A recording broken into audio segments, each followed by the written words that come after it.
أعوذ بالله من الشيطان الرجيم بسم الله الرحمن الرحيم.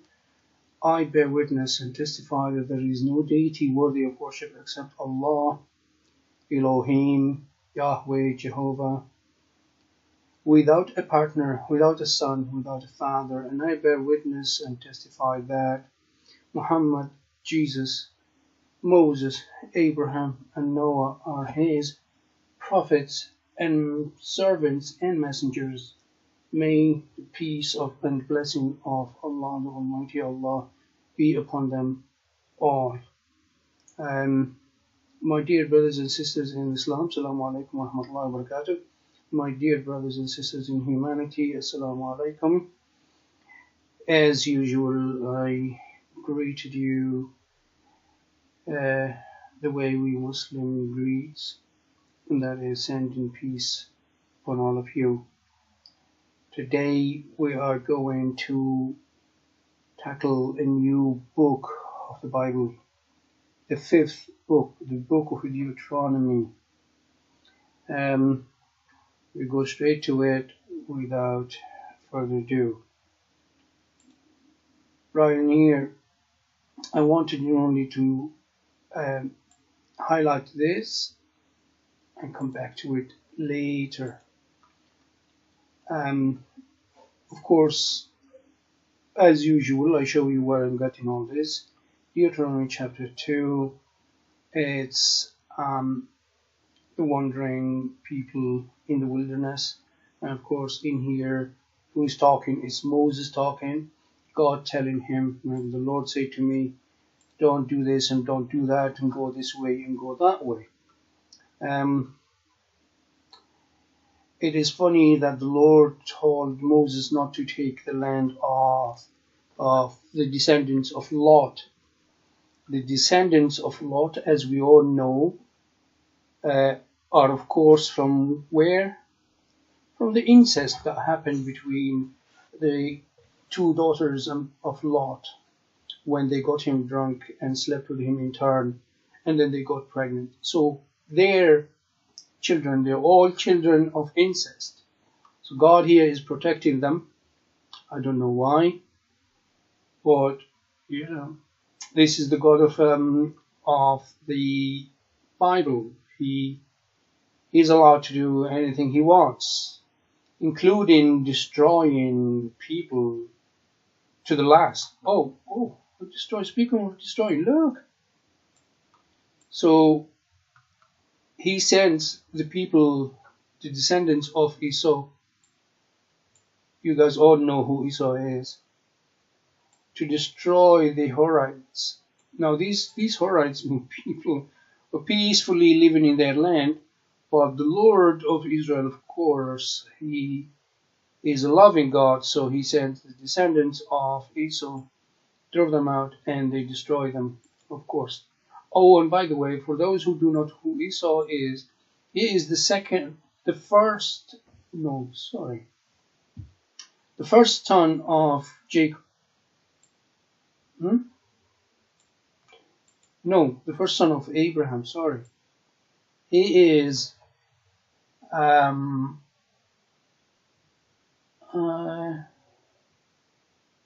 am sorry again. He is the first son of Isaac, isn't it? I need to check that. But anyway, he is. I'm going to check it first. Yeah, sorry folks. Esau is brother of Jacob. Okay, son of Isaac. The reason why I wanted to elaborate on this one here, it is obvious that the Christians try to hide the story behind Esau and Jacob. You know, the scandal behind this name here and the name Jacob is really, really embarrassing, because what the Israelite or the Hebrews believe is, and the Christians, of course, because they are the Judeo-Christians, they believe that the prophethood or the covenant is passed down from Abraham all the way down to, say, all the way down to Jesus. So how is it passed down? It's like this. The father passes it down to the son, and the son passes it down to his son, and so on and so forth. So Abraham passed it down to Isaac, to his son Isaac, and Isaac, the poor man, gave birth to Esau and Jacob. So what happening here is the biggest cheat in the world, in the story of Christianity. Isaac grew old. He lost his eyesight, could not see anyone anymore, was blind. On his birthday, Esau goes on a hunt to get him something, a gift for his birthday. So Jacob's mother hears about that, and she does not want Esau to take the blessing of Isaac, so he will be the next in line of prophets, and the covenant will go to him. So she does have son, and she comes up with a very, very cunning way to deceive Isaac in order to give his blessing to Jacob. So I'll look for it and bring it up. So here it is, of course, as usual. This is the biggest cheat in history. Okay, so Isaac was old and his eyes were so weak, he was almost blind. He called his older son Esau, and he said to him, "My son, here I am," Esau replied. Isaac said, "Since I am so old, I could die at any time. Therefore take your weapons, your quiver, and your bow, and go out into the open fields and hunt down some wild game for me. Then prepare for me some tasty food, the kind I love, and bring it to me. Then I will eat it, so that I may bless you before I die."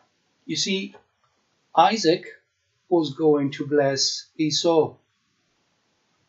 Yeah, his son Esau. So he was going to pass down the covenant to him. Yeah, what happened? Rebecca had been listening.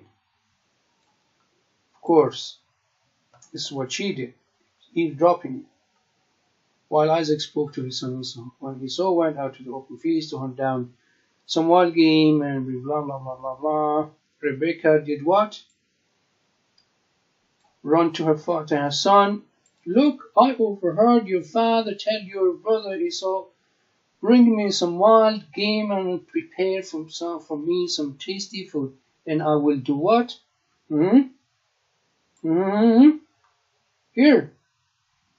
Here. So it is confirmed again that Isaac was going to bless Esau, meaning the prophethood or the covenant was going to go down with Esau. Okay? So now then, my son, do exactly what I tell you. Please focus on this. Open your mind, open your heart, and read this, because this actually breaks down the whole thing, the whole building of Judaism and Christianity. That's it. To me, it is crumbling in here. So I hope you guys will find a way to understand this. So do exactly as I say. Go to the flock and get me 2 of the best young goats. What is she going to do with the goats? Please read. I'll prepare them in a tasty way for your father, just the way he loves them. Okay? Good. So far. Then you will take it to your father. Thus he will he will eat it and bless you before he dies. Okay? Good. But read on. But Esau, my brother, is a hairy man, Jacob said. Esau was a hairy man. Jacob was not. So, look. So Jacob has a smooth skin. Esau had a hairy skin. My father may touch me, then he will think I am mocking him, and I'll bring a curse on myself instead of a blessing. Okay? So, what do you think his mother would do? Rebekah told him, any curse against you will fall on me. My son, just obey me. Go and get them for me. Okay. All right. Here's the plot. Is that he will pass, Jacob will pass to be Esau. All right. So he went and got the goats and brought them to his mother. She prepared some tasty food, just the way his father loved it. Then Rebekah took her older son Esau's best clothes, okay, which she had with her in the house, and put them on her younger son Jacob. She put the skins of the young goat on his hands. Look at this. So it's so deceitful. This is the biggest deception in history. Rebekah goes and gets the clothes of Esau, puts them on Jacob. Not only that, but what she did is, because Esau is a hairy man, look what she did. She got the skins of the young goats. We all know goats are hairy. And she put it on his hands. She put the skins on his hands because he was smooth. The smooth part of his neck, his hand, and his neck. Then she handed the tasty food and the bread she had made to her son Jacob. He goes to his father and said, my father. Isaac replied, here I am. So, which are you, my son? This is Jacob said to his father, I am Esau. Now this is Isaac asking, which are you, my son? Jacob is lying in here. Like, beside the cheating of his father, beside the deception, he goes and lies. Now his mother did all that. Now he's lying. I am Esau, your firstborn. I've done as you told me. So now sit up and eat some of my wild game so that you can bless me. So another lie. Yeah, there were 2 goats that his mother told him to bring, and now it became wild game. Fine. But Isaac asked his son, how in the world did you find it so quickly? Of course. Oh. Anyway, my son, because the Lord your God brought it to me, he replied. Another lie. This is Jacob telling his father, it's the Lord brought it to me. Then Isaac said to Jacob, come closer so I can touch you, my son, and know for certain if you really are my son Esau. You see, Isaac was actually determined to pass on the blessing to his son, his first son Esau. But Jacob was so deceiving, together with his mother Rebekah, to the point that they planned it all and lied and deceived an old blind man. And wait for it. There is one thing that you guys need to bear in mind. We're talking about Isaac. This is Isaac, the man of God. He is not supposed to be deceived by mere mortals. But anyway, I will follow this up. So Isaac wanted to be sure that it is his son Esau. So Jacob went over to his father Isaac, who felt him and said, the voice is Jacob's, but the hands are Esau's. See?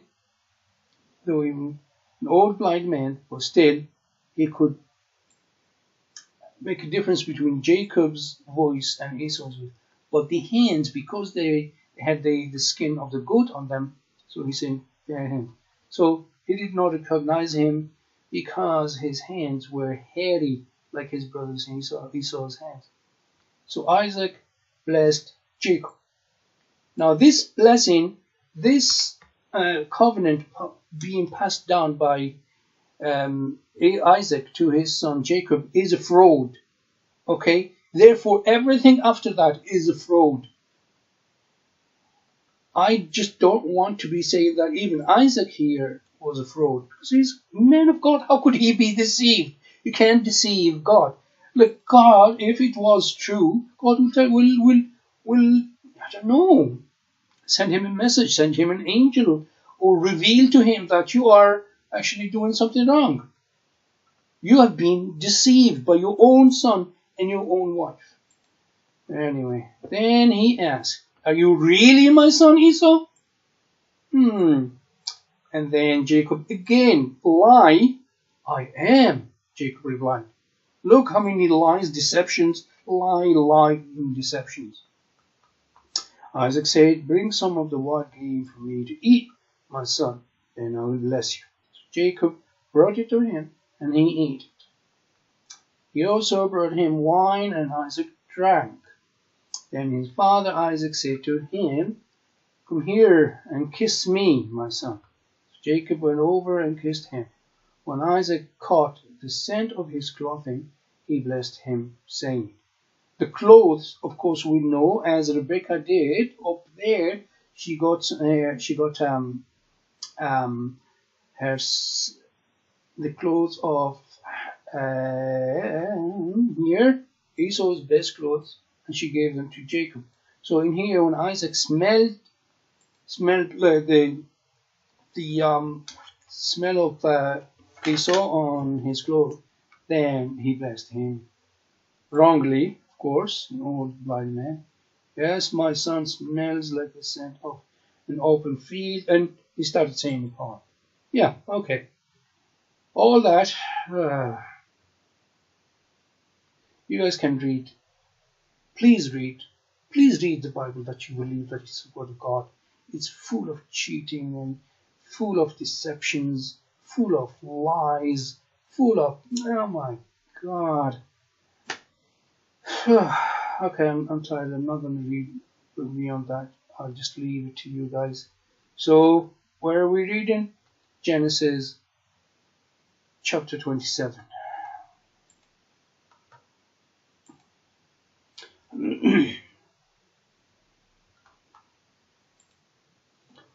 So we're back to Deuteronomy 2. All I wanted to show you here, though there's a lot in here, you know, all the things about destroy people, kill them, because the Lord of, or your Lord, or the Lord of Israel gave them to you. All that, kill. What I wanted to show you guys is this, what Christian Prince and his ilk would do is would go to Quran and tell you, oh, look, there is the word terror in the Quran. He would never tell you there is the word terror in the Bible.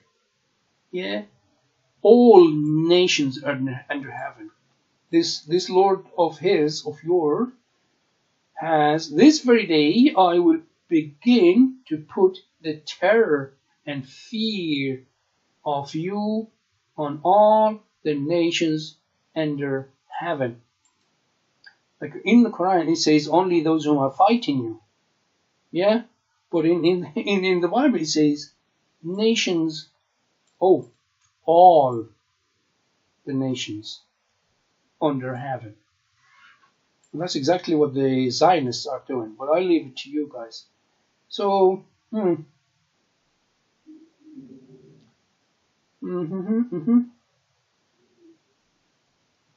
So Yeah, well, I'll leave this to you. I would not elaborate much. I don't know if you guys noticed, but I just wanted to draw your attention to this. These guys were giants, as tall as the Amalekite. So the Amalekite, or then the Moabite called them Emirate or Emant.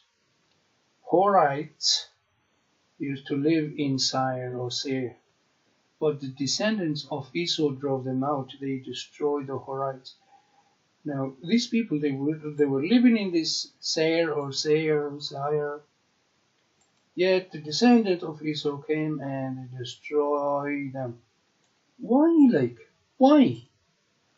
Why? Did you ask yourself, you guys? Yes, they did not believe in the same God. So what? Let them live in peace. And they blame us Muslims? Oh my God. Deuteronomy Chapter 3. There was this man here, Og, who was a king of Bashan. He was so big, his bed was 9 cubits long. That's 15 feet. And 4 cubits wide. That's 6 feet wide. That's crazy. That is crazy. 15 feet and 6 feet wide. Okay. Well, a huge man anyway. Same chapter. We just going down a few verses. So Moses is forbidden to cross the Jordan. Fine. Then Joshua will lead all the way. Joshua says this: do not be afraid of them. The Lord your God himself will fight for you. The Lord will come down there and will be walking on the trees, and he will fight the innocent people who are living in that land for you guys. Yeah. So Moses was not allowed to go to see that beautiful land. So because the Lord was angry with him and would not listen to him. And the Lord said, that is enough. The Lord said, do not speak to me anymore about this matter. And said, God is mad at him. I'm not going to let you go there. Deuteronomy Chapter 4. Do not add to what I command you, and do not subtract from it. But keep the commands of the Lord your God that I give you. Okay? I don't know what happened and why Christians actually changed the whole thing. I know they're going to say, oh, well, God himself came down to earth and changed everything. Very, very funny, because I remember Jesus saying himself, I read in the New Testament say, do not think I've come to abolish the law and the prophets, but I've come to confirm them. So he came to confirm this, no change to it. Yet you guys had to come up with new things, stop the circumcision, eat pork and other stuff. I know you're going to tell me that, well, it is all in the New Testament, so you can eat whatever you want. Oh, no, you're going to say, it's not what goes into your mouth that defiles you, but what comes out of it. Yeah, I know that.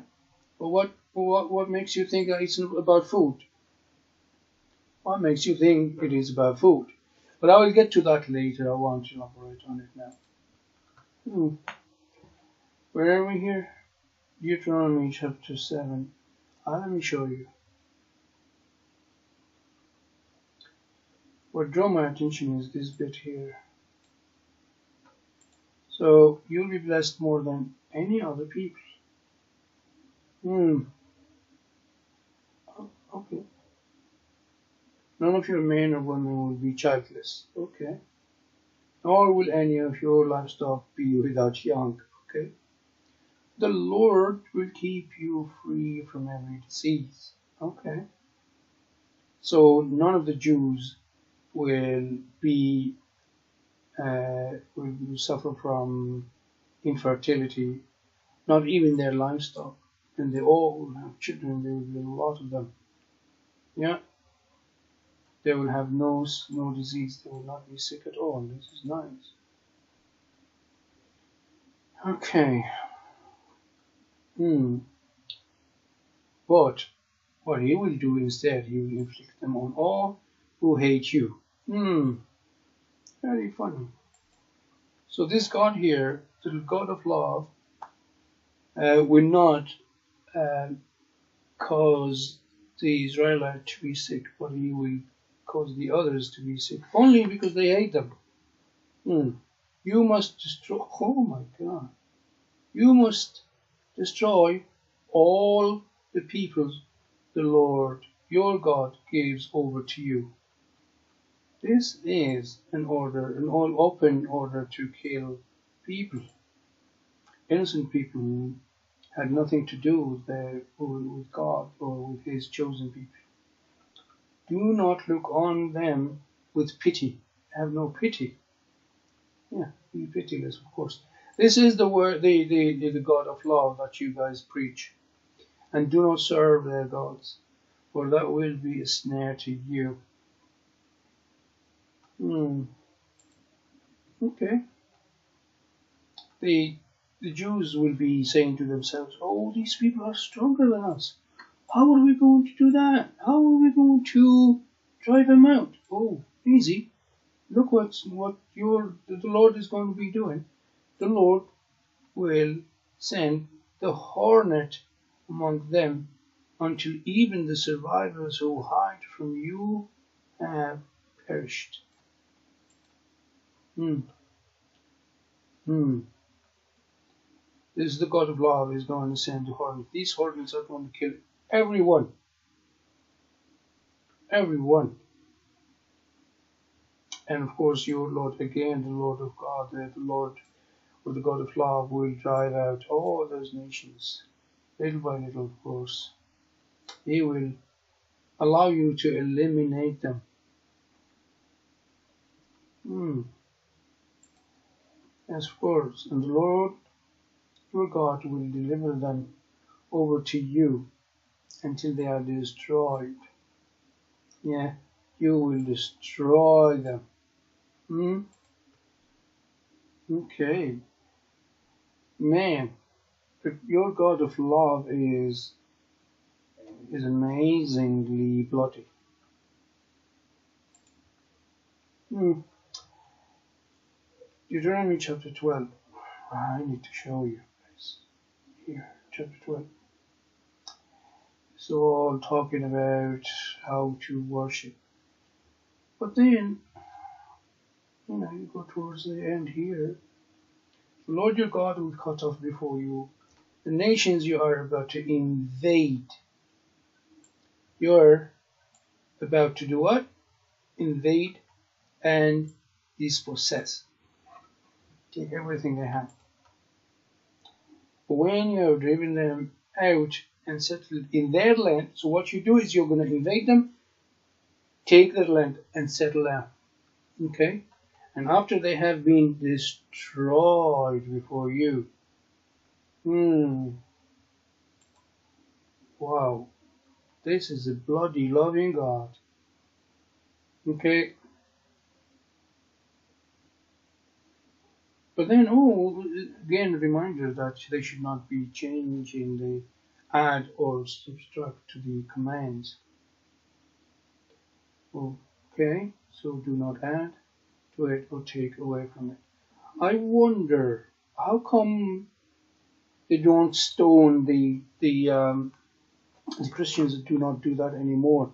Oh, they are going to say, "Oh, Jesus actually abrogated us. We have been abrogated. We don't have to actually do or abide by the law. Yet Jesus himself says that, do not think that I have come to abolish the law or the prophets, but I have come to confirm them. Yet they do not do that. So he said, do not take away from it. Yet you, Christian, took away everything from it. And you're happy with it. Oh, and you call him the God of love. I wonder. Where are we here? Deuteronomy 14. So this is what you should eat and what you should not eat. So you can eat all that. Yeah. All that. Although the others, they should not be eaten. Oh, what you also should not eat is the pig. Yeah. You should not eat their meat or touch their carcasses. Even if it is dead and somewhere in the wild, you are not to touch its carcass. This is it's a command that you guys have taken away from the law. God says, do not eat the pig because it's unclean. You don't touch it. Don't eat the meat. Don't touch the carcass. Okay? Yet, what do you guys do? You eat the meat, the pig. So you've changed the command of God. We Muslims do not eat the meat or touch the carcass. So we are keeping the command of God. Alright? Okay. Oh, the tithe. It's funny, you guys kept this command. You still give money to the church to make the church look good, and then the church does nothing. Really nothing, except raping and molesting children in the church. As you all know it, priests molested and raped, and they're still doing it until nowadays. And the church and the Vatican is actually covering for them, and you know it. Yet you're okay with it. You never spoke about it. I saw this about those animals that chew the cud. The rabbit, okay. The hyrax, does the hare chew the cud? Let's see. Well, I highlighted that, but it's these guys here, these animals, rabbit and the hyrax or the hare. Scientifically, they do not chew cud. So God of the Bible here is actually wrong. It says they chew the cud. They do not. Let me give you an example. The cow does chew the cud. This guy here does not. It eats. It drops, and they say it eats again. This is an animal that chews the cud. So it goes into the stomach, comes back. Yeah, the purple line here, you can see the cud. It's chewed again, and then it goes, of course, it goes through the stomach, and then it's out. It's feces. So this, and it's mentioned in many other places, I think Genesis and Leviticus, but these two guys are cud chewing animals. They're not. I just went down a few verses, remember? I'm still in Deuteronomy Chapter 14. This one here is a little bit funny. Yeah. Are you reading? Read. So you Jews, you Israelites, do not eat anything that is dead. But you may, it's okay to sell it to foreigners. Yeah, foreigners residing in your town. So they may eat it, and of course you can sell it to any other foreigners. Again, you can export it to other countries, or you can sell it to foreigners. The dead meat, the dead animal. You guys, of course, because you are my favorite, you are my chosen people. I don't want you to eat dead meat, but I allow you, because I am the God of love, to give it to foreigners. Yeah, you can poison them, no problem. Or not only that, but you may sell it to them. Yeah, you can sell it to them. Take their money, give them poison, give them dead animals, dead flesh. It's okay, because you're the chosen. It's it's Deuteronomy chapter 19. This is puzzling me. I am bamboozled, honestly. Do not move the landmark of your neighbor. If he puts kind of stuff, which is set up by the predecessors, in the land that your Lord has given you to possess. So when you invade a land and you kill everyone, and of course you inherit their land, do not move the stones that has been set up by the others. No, keep it the way it is. It's okay. You can invade the place, invade this nation, take their place, live in it, but do not change. Just like what the Israelis are doing now in Palestine. They would bring the state of Israel will bring Jews from Russia, from America, from Europe, from all over the world. Bring them. They will actually dispossess Palestinians' house and land. They will kick them out of their own house and bring in a Jewish family in there. And this is happening as we speak. Okay.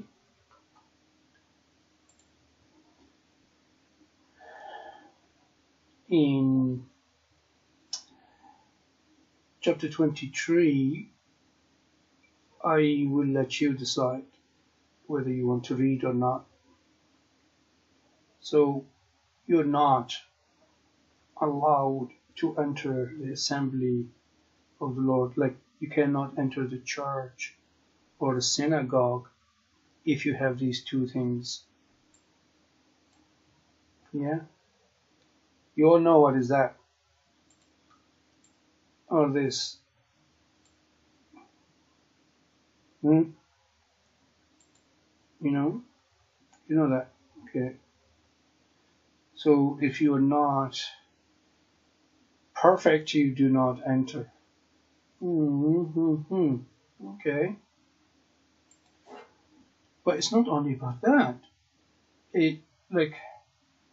If no one born of forbidden marriage, nor any of their descendants may enter the assembly of the Lord, not even the 10th generation, up to 10 generations later, they are not allowed to enter the church or the synagogue or the assembly of God, wherever these ceremonies are held. This is crazy. It is crazy.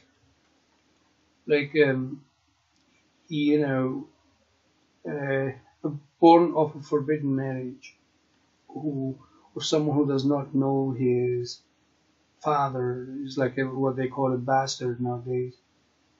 He will be the bastard, and up to 10 generations is going to be bastard, and they're not allowed into the whatever the assembly of the Lord is. Miscellaneous laws. It's very nice about the slave. Yeah, alright. Yeah, all that as you can see. But then no Israelite man or woman is to become a shrine prostitute. What is a shrine prostitute? I'll leave it to you. You guys go and do some research. Then their earnings, whatever they earn, should not enter the house of the Lord. For why? Because the Lord your God detests them both. Detests them means hate them. What I want to know is detest what or detest who? Does the Lord detest the male and female prostitute or their earnings? Which one is it? I'll leave that to you. You do some research. The other thing is that do not charge the Israelite, a fellow Israelite interest. So you may charge a foreigner interest, but not a fellow Israelite. That way, God will bless you. Look, God may bless you in everything you put your hand into in the land you are entering to possess. It's very, very nice of this God to bless people who charge foreigners interest, but not their own fellow Israelite. Very nice. There's another one. So if we're in the same chapter, okay, I'm only scrolling down, chapter 23. If you enter your neighbor's vineyard, you may eat all the grapes you want, but you cannot put in your basket. And the same thing in the grain field. So you can go and eat, but you cannot take it away. Alright, that's fair. But what if you go lunchtime and then dinner time and then following day you go again? I guess this is not reasonable. Yeah, I know. Yeah. You guys are going to say unreasonable. A human being can do anything. You'll be surprised. Chapter 25. So if brothers are living together and one of them dies without a son, his widow must not marry outside the family. Her husband's brother shall take her and marry her and fulfill the duty of a brother-in-law to her. The first son she bears shall carry on the name of the dead brother, so that his name will not be blotted out of Israel. Okay. Oh dear. Still Deuteronomy 25, verse 7. Read, guys, read. So, if the brother dies, his brother, or if a man dies, his brother must go into his wife. But if he refuses, he does not want, that wife or that widow will go to the elders and tell them this was happening. He does not want to fulfill his duty. But if he persists, in saying, I do not want to marry her, alright, his brother's widow, the widow, shall go up to him in the presence of the elders, take off one of his sandals, spit in his face, and say, this is what is done to the man who will not build up his brother's family line. That man's line shall be known in Israel as the family of the sorry for laughing. Unsandaled. Yeah. You see this? Unsandaled. Now, verse 11. So two men are fighting, and then the wife sees that her husband is fighting with this man, and she wants to help him. So she goes, and she does something. She seizes him by his private parts. By mistake, she's trying to help or whatever. There's a brawl, and you shall cut off her hand. Show her no pity. Wow. She's here helping. She's trying to help her husband. Yeah. Her hand is gone. Oh dear. Oh, no pity. As usual, I'll show you where I get these things. 27. Here are all the curses. So, cursed is anyone who makes an idol. So the statue of Mary, the statue of Jesus, statues of the saints, any other stated statues are cursed. Okay. God actually detests them, hates them.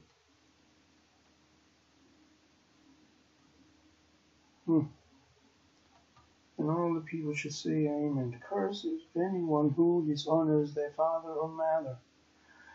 So how? Okay, dishonors them, fine, okay. Removes their neighbor's boundary. Yep. Exactly what the Jews are doing in Palestine now. Okay, I'll leave it to you guys.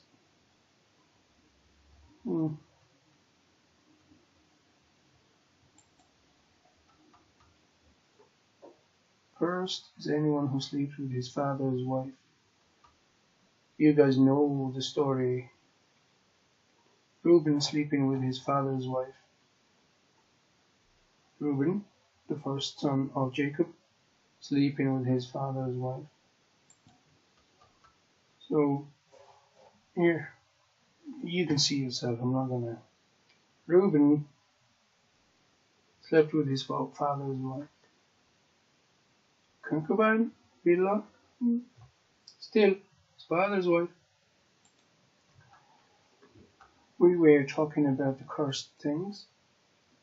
I've done some research. I know the story of Abraham marrying Sarah, and I know that Sarah is Abraham's sister.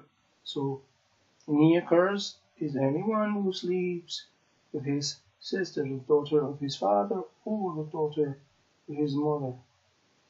So, you may not believe me, but you have to believe what Abraham is saying. Where are we getting this from? Genesis chapter 20. So, Abraham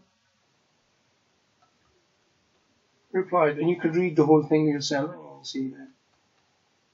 I said to myself, blah, blah, blah, blah, blah, all the way.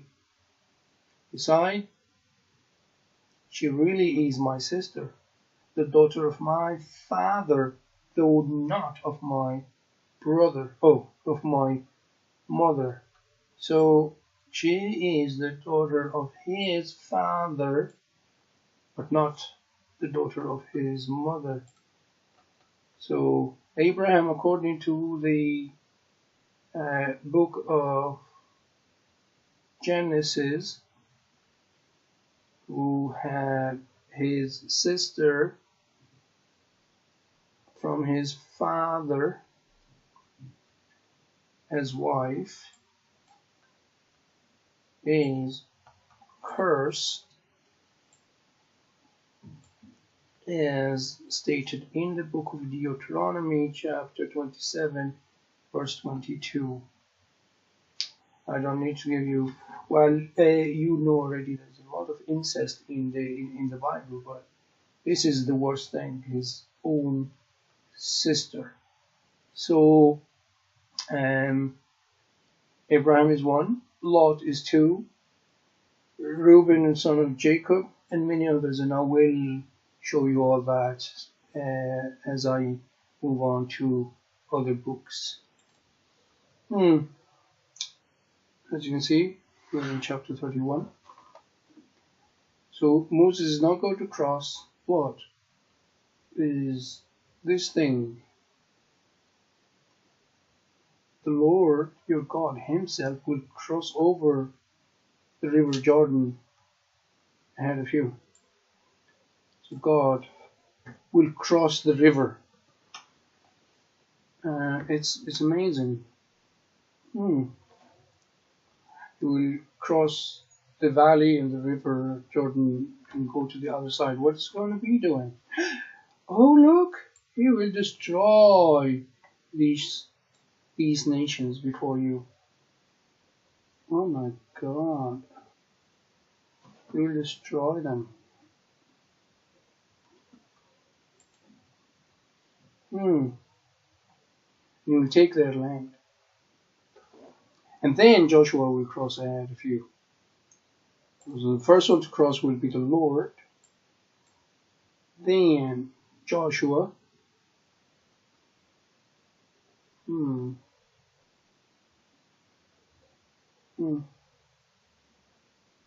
course, destroyed. Yeah. Don't be afraid of them, because the Lord is going to do all the job. Oh, this is the God of love. Okay.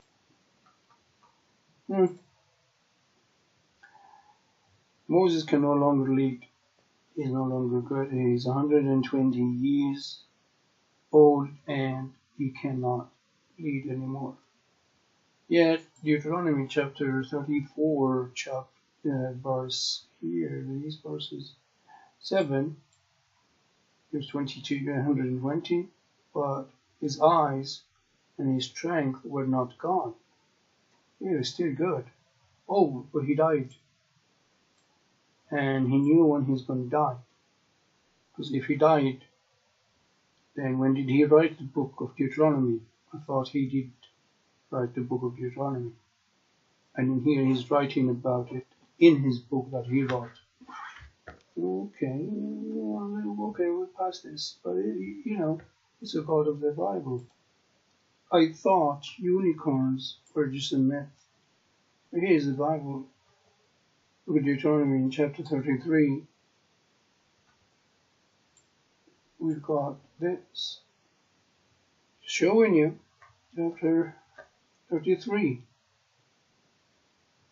And his glory is like blah blah blah blah.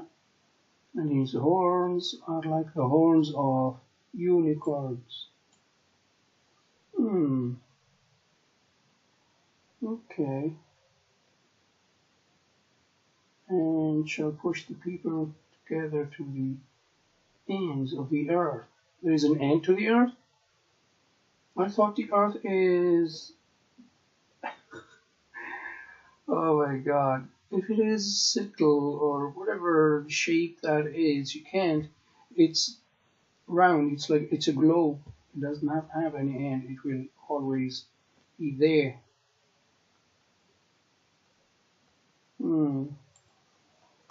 And with this, chapter 34, of course, it's the end of the book of Deuteronomy. It just seems like Moses writes about his death and all that. And then God will bury him somewhere where nobody will find him. That's it. Yep. And the Lord knew him face to face. Okay. I think that's it. We're finished. Finished with this book here. Next time we'll move on to the book of Joshua. And I will show you some wonders in the book of Joshua. And with this, I invite you to Islam and deny this book that's called the Book of God. It's not, it cannot be. There's no way God, the all-wise, the all-knowing, would make mistakes like these, as I already shown you. And forgive me, because I got a lot of saliva. I just put my denture. I took out a tooth and it hasn't healed yet, so I'm finding it hard to talk properly. And that with this I bear and testify that there is no, I bear witness and testify that there is no deity worthy of worship except Allah, without any partners, without a son, without a father. And I bear witness and testify that Muhammad, Jesus, Moses, Abraham, and Noah were his prophets and messengers. Peace be upon them all. I greet you with the Islamic greeting. Assalamu alaikum, and see you soon.